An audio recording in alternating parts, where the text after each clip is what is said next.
Hi everyone, my name is Anuj Jindal and I welcome you to my channel.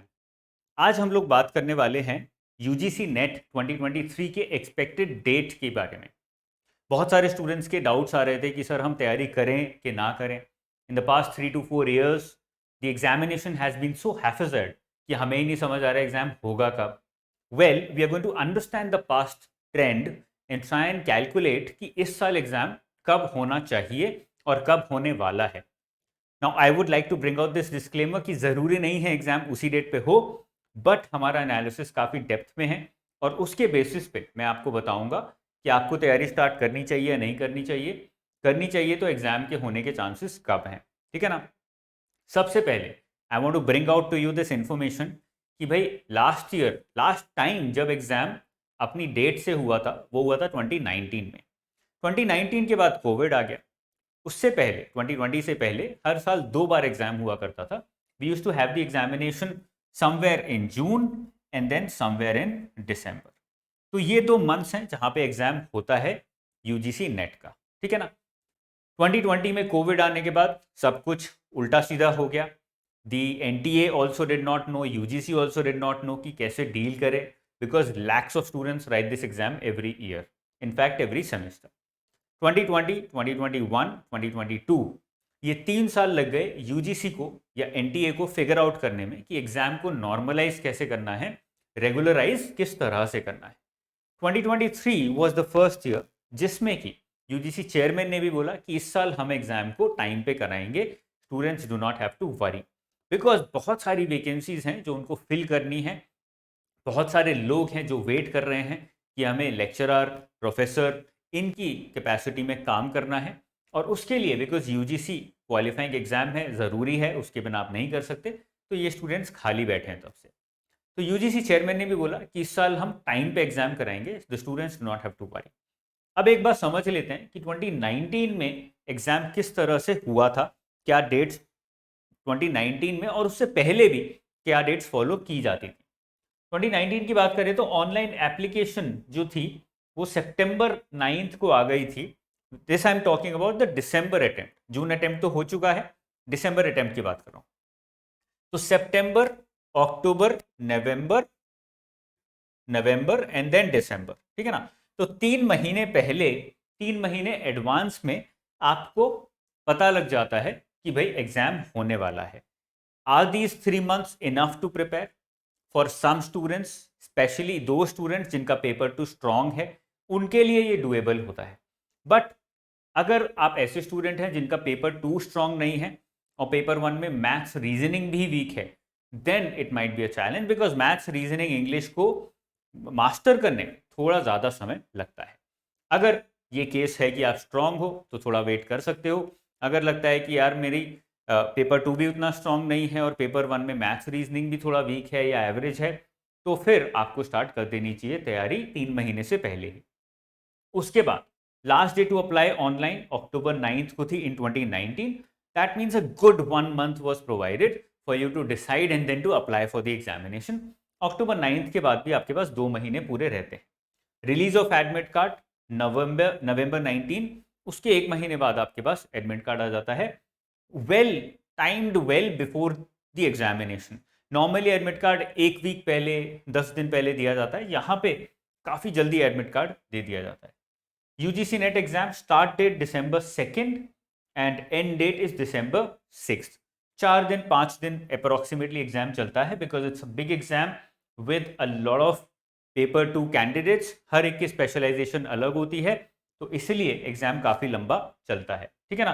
तो नवंबर 9, अक्टूबर 9, सितंबर 9, ये 3 dates थी 2019 में।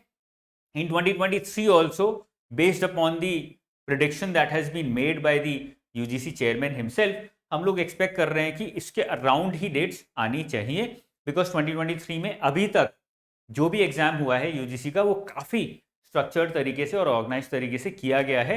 We are expecting, और अभी कुछ ऐसा नेचुरल डिजास्टर या नेचुरल कैलामिटी भी नहीं आई है, देयरफॉर वी आर एक्सपेक्टिंग कि नॉर्मलाइज हो जाना चाहिए सब कुछ, the examination should be held on time, ठीक है ना।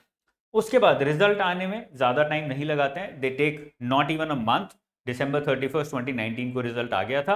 This year also we are expecting, because June वाले एग्जाम में भी टाइम में रिजल्ट आ गया था, सो वी आर एक्सपेक्टिंग कि भाई रिजल्ट भी टाइम में या फिर मैक्सिमम 1 महीने में हमारा रिजल्ट आ जाएगा। ठीक है, ये हमने समझ लिया कि एग्जाम की एक्सपेक्टेड डेट्स क्या हैं। अब क्वेश्चन आता है कि आप एग्जाम दे सकते हो या नहीं दे सकते हो। If you can then in what subject can you write the examination, because यहाँ पे कुछ यूजीसी ने चेंजेस किए हैं, करीब 3-4 साल पहले चेंजेस स्टार्ट कर दिए गए थे, and the objective of those changes was to make sure कि जो कैंडिडेट की जो स्पेशलाइजेशन है वो उसी में एग्जाम लिख रहा है, he is not writing the exam for any other subject.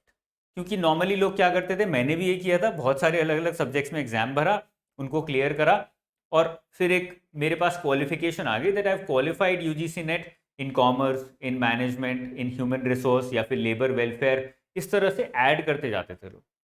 They want to minimize that by saying कि भैया आपकी जो स्पेशलाइजेशन है आप उसी से एग्जाम लिख सकते हो, you can write the exam from any other category, but फिर आपको सर्टिफिकेट नहीं मिलेगा। Even if you clear it you will not get any certificate. ठीक है ना, तो ये मैं क्लैरिफाई कर रहा था। If you have done MCom और if you have done MBA, तो एमकॉम वाले कॉमर्स से लिख सकते हैं स्पेशलाइजेशन में, एमबीए वाले मैनेजमेंट से लिख सकते हैं। इस तरह से उन्होंने रिस्ट्रिक्ट कर दिया है कि आप कौन से सब्जेक्ट से, कौन से स्पेशलाइजेशन से एग्जाम लिख सकते हो, या आपको सर्टिफिकेट मिलेगा फाइनली, अदरवाइज नहीं मिलेगा। ये मैं क्लैरिफाई करना चाहता हूँ। अब एक बात देख लेते हैं, एलिजिबिलिटी एजुकेशनल क्या है। If you are thinking of writing the examination, तो आपको क्या चाहिए होगा। For general category, EWS category या फिर अनरिजर्व्ड कैटेगरी जो हम बोलते हैं, 55% मार्क्स इन मास्टर्स डिग्री और equivalent. Even if you are appearing in the examination, आपका फाइनल डिग्री नहीं आई है, फाइनल एग्जाम नहीं हुआ है, you can write the examination, but eligibility यही रहेगी कि finally your marks are less than 55%, आपका सर्टिफिकेट ऑटोमेटिकली कैंसिल हो जाएगा।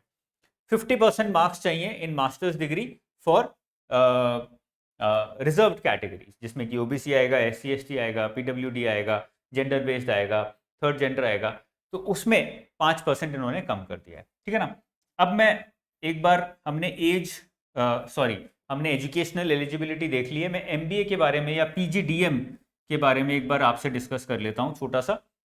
ये डाउट है जो बार बार आता रहता है कि सर मैंने पीजी डिप्लोमा किया हुआ है, एमबीए किया हुआ है proper, but I don't know if I am eligible to write UGC NET और नॉट। तो इसमें लूप होल क्या है। लूप होल ये है that a lot of PGDM colleges have registered themselves with UGC, और उनको रिकॉग्निशन मिला है to be called a complete degree, उनको रिकॉग्निशन यूजीसी ने दे दिया है। If your college lies here, if your college has registered with UGC and has been recognized by UGC to be called a full degree, even when they are giving PGDM, जैसे IIMs हैं, उन्होंने register कर दिया है, recognition मिल चुका है। So if you done it from IIM, आपको पता है कि भाई मेरी PGDM is equivalent to a master's degree. But ऐसे बहुत सारे कॉलेजेस हैं जिन्होंने ये एक्टिविटी नहीं की है, they have not registered or they have not been recognized by UGC to be called a complete master's degree, a full-fledged master's degree. वहां पर आपका जो सर्टिफिकेट है वो कैंसिल आउट हो जाता है। You are not recognized as a UGC pass student even if you've actually cleared it. Major government colleges and government universities who are providing MBA programs, they have been recognized. Major, I'm not saying all, but major. Private colleges में थोड़ा सा ये issue रहता है, so you have to go out and check with your university or college कि भाई मुझे बताओ और मुझे एक बार प्रूफ दे दो, आप सर्टिफिकेट दिखा दो, so that I am certain that you are recognised by UGC and you have been registered with UGC, कि भाई ये एक कंप्लीट मास्टर्स डिग्री की तरह मानी जाएगी। अब आ जाते हैं eligibility age wise. Age wise में थोड़ा सा लूप होल है या थोड़ा सा कैविएट है जो कि समझना जरूरी है। If you are applying for only NET then there is no age limit in any category. किसी भी कैटेगरी में कोई भी एज लिमिट नहीं है अगर आप नेट का सर्टिफिकेट चाहते हैं तो। But if you want a JRF certificate, आपको है कि यार मुझे खाली नेट नहीं करना है, मुझे जेआरएफ भी करना है, then you should not be more than 30 years age on 1 December 2023, और आपको 5 साल का रिलैक्सेशन मिलेगा अगर आप कैटेगरी से हैं। फॉर एग्जाम्पल थर्ड जेंडर हैं, विमेन कैंडिडेट्स हैं, ओबीसी, एससी एसटी, पीडब्ल्यूडी। ऐसी अगर आप रिजर्व्ड कैटेगरी से या फिर even if you are from the category of women, even if you are female, तो आपको 5 साल का वहाँ रिलैक्सेशन दिया गया है, which is a wonderful thing, ये करना चाहिए था। अब आप सोचोगे भाई जेआरएफ में और नेट में फ़र्क क्या है, Y would I want a JRF and not a net, मैं क्यों ही जेआरएफ की तरफ जाऊंगा जब नेट में भी मिल रहा है, मेरे को सर्टिफिकेट मिल रहा है, it is qualifying me to appear and to teach as a professor और as a lecturer in college, why would I want to go to JRF. उसका अगर आपको आंसर चाहिए, if you still don't know it and if you want the answer to that, तो comment section में डालो, मैं एक और वीडियो बना के आपको एक्सप्लेन करूंगा डिटेल में कि जेआरएफ करने के क्या क्या एडवांटेजेस हैं, why is it considered different from being qualified as a NET candidate, और उससे क्या क्या आपको फायदा मिलता है, and are there any disadvantages of being just a NET qualified या फिर नहीं। उसमें हम ये भी कवर करेंगे कि जेआरएफ की एलिजिबिलिटी क्या है, JRF also has an eligibility, तो उस एलिजिबिलिटी को भी हम डिस्कस करेंगे कि आप जेआरएफ जो सर्टिफिकेट मैंने आज लिया है 2023 में, वो कब तक काम करेगा, is it eligible for my entire life और only for a certain number of years and why, उसको भी डिस्कस करेंगे। You can put it in the comment section below. If I feel कि बहुत सारे स्टूडेंट्स का ये डाउट है, I will try and create a separate session on that, ठीक है ना। तो ये वीडियो था पूरा जिसमें मैं डिस्कस करना चाहता था अबाउट दी अपकमिंग एग्जामिनेशन, कि उसकी डेट क्या होगी, एक्सपेक्टेड डेट्स क्या हैं, कब वो एग्जाम होना चाहिए, बेस्ड अपॉन 2019, 2020 टू 2022 जो भी एनॉमली थी वो भी रिमूव कर दी गई है, based upon that when are we expecting the examination in 2023, ठीक है ना। कोई भी डाउट है related to UGC NET JRF, you can reach out to me through this application anujjindal.in, website पे भी जाओगे वहाँ पे भी आपको इन्फॉर्मेशन मिल जाएगी, फ़ोन नंबर दिया हुआ है ऊपर, you can just call on that number, talk to my executives, talk to my counselors, वो आपको अच्छे से गाइड करेंगे कि भाई आपको एग्जाम लिखना है तो किस सब्जेक्ट से लिखना है, कैसे तैयारी करनी है, कैसे नहीं करनी है, ऑल दोज थिंग्स, ठीक है। चलिए, all the best guys, I will see you again very soon, take care, bye bye, जय हिंद।